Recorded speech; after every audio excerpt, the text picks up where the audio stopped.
Hello students, अगर आप भी गवर्नमेंट एग्ज़ाम की तैयारी करना चाहते हैं और आपको लगता है कि उसके लिए तो मुझे मुझे बहुत सी मोटी-मोटी किताबें पढ़नी पड़ेंगी, मुझे बहुत कुछ याद रखना पड़ेगा, साथ ही मुझे तो ज्ञानी बनना पड़ेगा, तभी मेरा सिलेक्शन हो सकता है। साथ ही मुझे कुछ याद नहीं रहता है और मुझे नींद भी बहुत आती है। अगर आपकी ऐसे ही समस्याएं हैं तो ये वीडियो आपके लिए होने वाली है। इस वीडियो को आप स्टार्टिंग से लास्ट तक देखिएगा। आपके बहुत से ऐसे सवाल जिनका जवाब आप जानना चाहते हैं आपको ज़रूर इसमें मिलेगा। तो स्टार्ट करते हैं आज का वीडियो। तो स्टूडेंट्स, अगर आप ये सोचते हैं कि मुझे बहुत पढ़ना है, बहुत सारी बुक्स तैयार करनी है, तो ये आपकी गलतफहमी है, क्योंकि हमें केवल सिलेबस पढ़ना होता है। क्योंकि हर एग्ज़ाम, अगर आप किसी भी गवर्नमेंट एग्ज़ाम की तैयारी कर रहे हैं तो केवल और केवल आपको सिलेबस तैयार करना है। अब उस सिलेबस से रिलेटेड आपके पास जो भी बुक्स हैं, जो भी नोट्स मटेरियल है, जैसा भी आपके पास अवेलेबल है, बस उन्हें आप topic to topic, line to line बहुत शानदार तैयार कर लीजिए। वो टॉपिक आपका इतना क्लियर होना चाहिए कि उससे रिलेटेड कोई क्वेश्चन पूछा जाए तो आपको आए। जैसे आपके सिलेबस में डाला गया है 1857 की क्रांति। अब चाहे आप उसे कहीं से भी पढ़ो, अगर आपके पास कोई बुक्स है तो उससे पढ़ लो, अगर आपके पास कोई बुक है तो उससे पढ़ लो, नोट्स है तो उससे पढ़ लो, लेकिन पढ़ना ऐसे है कि उससे रिलेटेड हर एक प्रकार का क्वेश्चन आपको समझ आए। क्लियर हो गया? ऐसे ही आप क्या कर सकते हैं, आपके सिलेबस को लीजिए, रेगुलर उसमें आपकी जो क्षमता है उसके अकॉर्डिंग, आपकी जो कैपेसिटी है उसके अकॉर्डिंग टॉपिक उठाइए। एक टॉपिक दिन का पढ़ सकते हैं या 2 टॉपिक आप तैयार कर सकते हैं, जो भी आपकी कंडीशन है उस अकॉर्डिंग आप रोज के टॉपिक लीजिए, उन्हें बहुत शानदार पढ़िए, जितना अच्छा पढ़ सकते हैं उतना अच्छा पढ़िए, फिर रिवीजन कीजिए और उसकी प्रैक्टिस कीजिए। आपके जैसे जैसे टॉपिक होते जाएंगे वैसे वैसे आपका सिलेबस भी होता जाएगा और देखते ही देखते आप एग्जाम के लिए प्रिपेयर भी हो जाओगे। आपका ये जो डर है कि मुझे बहुत सी बुक्स पढ़नी पड़ेगी, ये गलत है। आपको लिमिटेड सिलेबस पढ़ना होता है। आपके पास अगर कोई बुक है तो उसमें से केवल वो टॉपिक छांट लीजिए जिसे आपको आपके एग्जाम के लिए पढ़ना है, पूरी बुक नहीं पढ़नी है। कहने का अर्थ है कि आप हिंदी सब्जेक्ट से हैं या फिर इंग्लिश सब्जेक्ट से हैं तो आपको उन सब्जेक्ट्स में पूरा ज्ञानी नहीं बनना है। वो आप तब कीजिएगा जब आप पढ़ाना स्टार्ट कर दें या फिर किसी को आपको समझाना है। अभी आपको एग्ज़ाम की प्रिपरेशन करनी है तो केवल अपने टॉपिक पे फोकस करें। और ये मिस्टेक होती भी है। अधिकतर स्टूडेंट्स जो आज तैयारी कर रहा है वो ये सोचता है मैं ये भी पढ़ लूँ, मैं वो भी पढ़ लूँ, मेरी तो ये बुक कंप्लीट होनी चाहिए, इसमें इतने चैप्टर्स हैं, मुझे तो ये 100% आने चाहिए, तभी मेरा सिलेक्शन हो सकता है। तो ऐसे बहुत से, इन सब बातों के पीछे जो आप अपना टाइम वेस्ट करते रहते हैं, अगर वही टाइम आप अपने एग्ज़ाम के टॉपिक को दें तो वो बहुत अच्छा तैयार होता है। तो मैं उम्मीद करती हूँ कि आपको ये मेरी बात समझ आई होगी कि आपको अगर किसी भी एग्ज़ाम की तैयारी करनी है तो सिलेबस को पकड़िए, उसका टॉपिक लीजिए, उसे बहुत अच्छा पढ़िए, रिवीजन कीजिए और प्रैक्टिस कीजिए। आपको बुक्स तैयार नहीं करनी है, ओनली फॉर सिलेबस तैयार करना है। क्लियर है?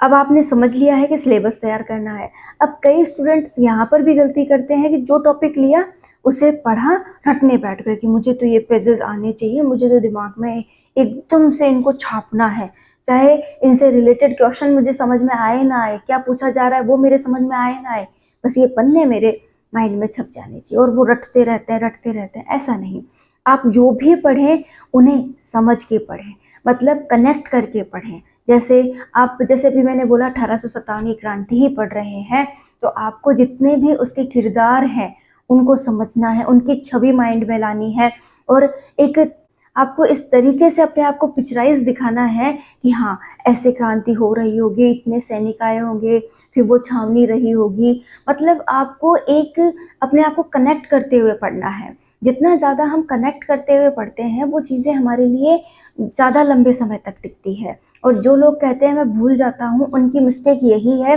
कि वो केवल और केवल टॉपिक्स को रटते रहते हैं कि हाँ मेरे ये पेजेस कंप्लीट हो जाएं, ये सिलेबस का जो ये पॉइंट है मुझे बस रटना है।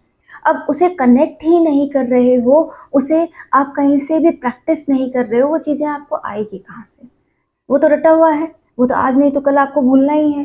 पहले अगर आप उस चीज़ को समझेंगे, बार-बार जो इम्पोर्टेंट पॉइंट्स हैं उनका रिवीजन करेंगे, अच्छी खासी प्रैक्टिस करेंगे। प्रैक्टिस में होता ये है कि जो भी टॉपिक होता है वो आपकी जो कमियां हैं उस टॉपिक से रिलेटेड वो आपके सामने आ जाती हैं।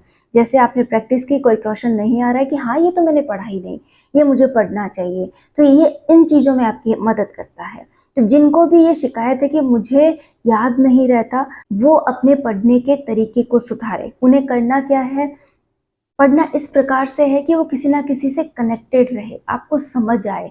जब आप किसी चीज़ से जोड़कर उसे पढ़ोगे तो वो आपके लिए लंबा तय हो जाएगा, आप लंबे समय तक उस बात को याद रख पाओगे। तो मैं समझ रही हूँ कि अब तक आपने 2 प्रॉब्लम का सॉल्यूशन ले लिया है कि आपको पढ़ना क्या है, सिलेबस, और पढ़ना कैसे है कि जो भी टॉपिक है उसे लिया, उसे कनेक्ट किया और अच्छे से समझते हुए, रिवीजन करते हुए, प्रैक्टिस करते हुए पढ़ लिया। क्लियर? अब चलते हैं तीसरे पॉइंट की ओर कि हमारा पढ़ाई में मन नहीं लगता। एक बात बताइए, आप पढ़ किसके लिए रहे हैं?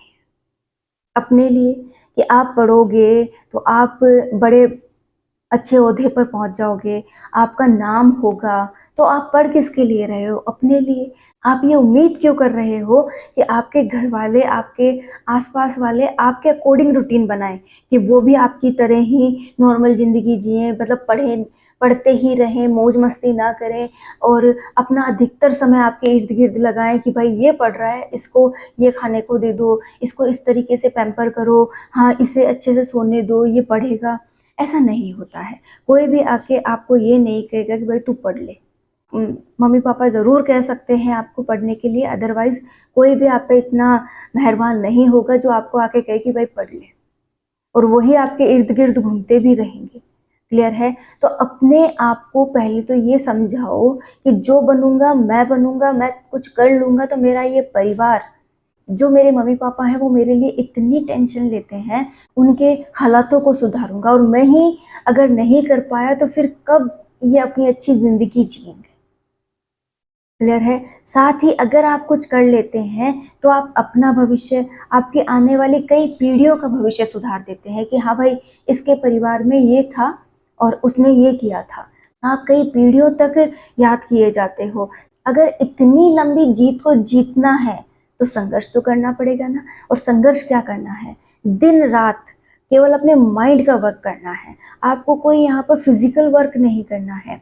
जब भी आपको लगे कि मेरा मन पढ़ाई में नहीं लग रहा तो उसे समझाओ कि भाई आज नहीं पढ़ा तो कब पढ़ेगा। आज वो वक्त है जब तू कुछ कर सकता है, अपनी लाइफ में आगे बढ़ सकता है, अपना नाम कर सकता है। और अगर तूने आज पढ़ाई नहीं की तो तू किसी काबिल नहीं रहेगा। आने वाले टाइम में तेरे रिश्तेदार या फिर जो भी रिलेटिव्स हैं वो तुझे पूछेंगे तक नहीं। क्लियर है? तो अगर आप अपने आप पे कंट्रोल करोगे, अपने आप को समझाओगे, तो वो बातें समझ भी आती हैं। दूसरा, आपको ये करना है कि अपने आप को एक फिक्स टाइम में बांधिए कि हाँ इतने बजे उठूंगा और इतनी बजे सोऊंगा, तो टाइमिंग जो नींद की होती है वो भी फिक्स हो जाती है। साथ ही अब सब कुछ ट्राई करके देख लिया फिर भी ज़्यादा देर पढ़ने से नींद आती है, तो जब भी नींद आने लगे आप थोड़ा टहल के पढ़िए, बोल बोल के पढ़िए, लिखते हुए पढ़िए, और ज़्यादा ही ओवर हो जाए तो आप बार मुंह धो के आ सकते हैं, थोड़ा सा कुछ खा पी सकते हैं, तो आपकी नींद थोड़ी उड़ जाएगी। तो ऐसे बहुत से काम हैं जिन्हें करते हुए आप अपनी स्टडी पर फोकस कर सकते हैं। मुझे सिर्फ आपसे एक ही बात कहनी है, आप चाहे किसी से भी राय ले लीजिए, आप किसी से भी चर्चा कर लीजिए, जो भी आपको कहेंगे, जो भी आपको राय देंगे वो करना आप ही को पड़ेगा। जैसे मैंने भी अभी कुछ बोला कि आप सिलेबस पढ़िए, आप इस तरीके से पढ़िए, साथ ही साथ इस तरीके से आप अपनी नींद उड़ा सकते हैं। ऐसे बहुत से पॉइंट जो मैंने अभी रखे, लेकिन करने किसको है?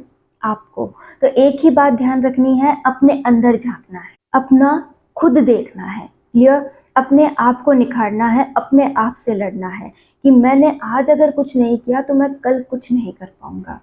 और इस अपने आप को समझा दो कि संघर्ष तो करना है, आज नहीं तो कल, तो क्यों ना मैं आज ही कर लूं। जो मेहनत मुझे बाद में करनी पड़ेगी उसको आज ही मैं 100% कर लूं।